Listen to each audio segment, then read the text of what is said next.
బెండకాయ వేపుడు తయారు చేసుకుందాము. చాలా సింపుల్గా తొందరగా అయిపోతుందండి. బెండకాయలు ముందుగా నీళ్ళల్లో కడుక్కోవాలి. ఈ బెండకాయ వేపుడికి ఇక 2 పచ్చిమిరకాయలు తీసుకున్నాను, ఈ బెండకాయలు తీసుకున్నాను, ఈ కరివేపాకు.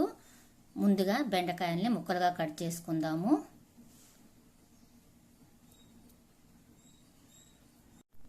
బెండకాయ ముక్కల్ని కోసేసుకున్నాము. మనం ముక్కలను కట్ చేసుకునే ముందు పురుగులు ఉన్నాయో లేవు అని చెప్పని చూసుకుంటా కోసుకోవాలి. పురుగులు కొంచెం ఎక్కువగానే ఉంటాయండి. వీటిలో ఏం పురుగులు ఏం లేవు.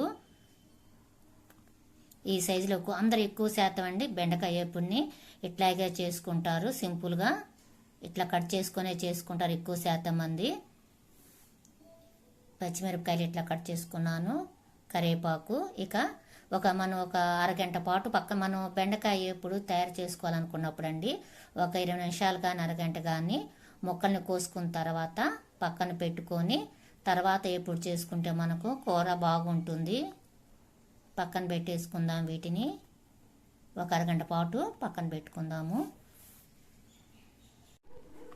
ఇప్పుడు మనం వేపుకుందామండి బెండకాయ ముక్కల్ని. అరగంట సేపు ఉంచుకుంటే కోసుకున్న తర్వాత కొంచెం జిగురు రాకుండా బాగుంటుంది వేపుడు. ఇక వేపుకుందాం వీటిని. స్టవ్ మీద బాండీ పెట్టుకొని ఆయిల్ వేసుకున్నాము. దానిలో కొంచెం తాలింపు గింజలు వేసుకుందాము.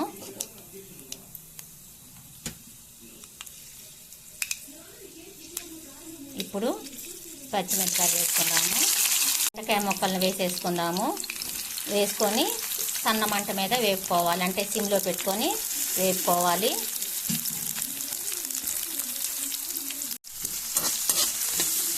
సిమ్లో పెట్టుకొని వేపుకోవాలి. మూత పెట్టుకోవద్దండి. మూత పెట్టకుండా సిమ్లో పెట్టుకొని వేపుకోవాలి. బెండకాయ ముక్కలు మగ్గుతున్నాయి, చూసారు కదా. జిగురు ఏమైనా ఉందేమో, చక్కగా మగ్గుతున్నాయి. దీనిలో వేసుకోవటానికి కారం తయారు చేసుకుందాము. మనం బెండకాయ ముక్కలను బట్టి కారం తయారు చేసుకోవాలి. బెండకాయ ముక్కలకి జీలకర్ర, చిన్నుల్లిపాయలు, కొంచెం కరివేపాకు, ఈ కారం తీసుకున్నానండి. ఇప్పుడు వీటిని మనము రోట్లో వేసుకొని దంచుకుందాం, లేకపోతే మిక్సీకి అయినా వేసుకోవచ్చు. రోట్లో వేసేసుకుంటున్నాను నేను. మనం ముక్కలను బట్టి కారం తీసుకోవాలి.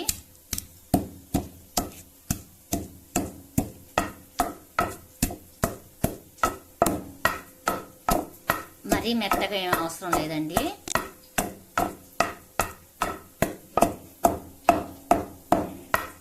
చాలా బాగుంటుంది ఇట్లా చేసుకొని వేసుకుంటే ముక్కల్లోకి. అయిపోయింది, ఇక తీసేసుకుందాము.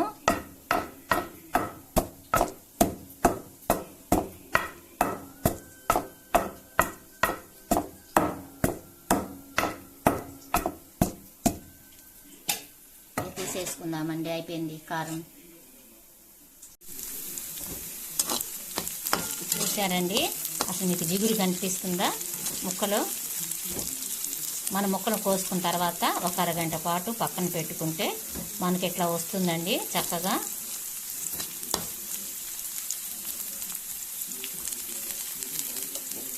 ఇప్పుడు దీనిలోకి ఈ కారం వేసేసుకుందాము.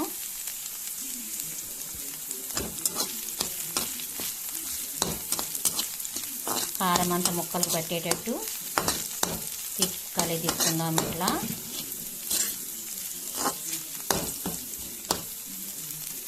ఇప్పుడు తగినంత ఉప్పు వేసుకుందాము.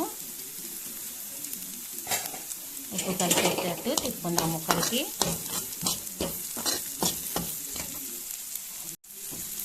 కూర రెడీ అయిపోయింది. మరి ఎర్రగా వేపుకున్నా కూడా టేస్ట్ బాగోదు. ఇట్లా ఉంటే సరిపోతుందండి. ఏపుడు కదా అని మనం బాగా మాడిపోయేటట్టు అట్లా వేపుకోకూడదు.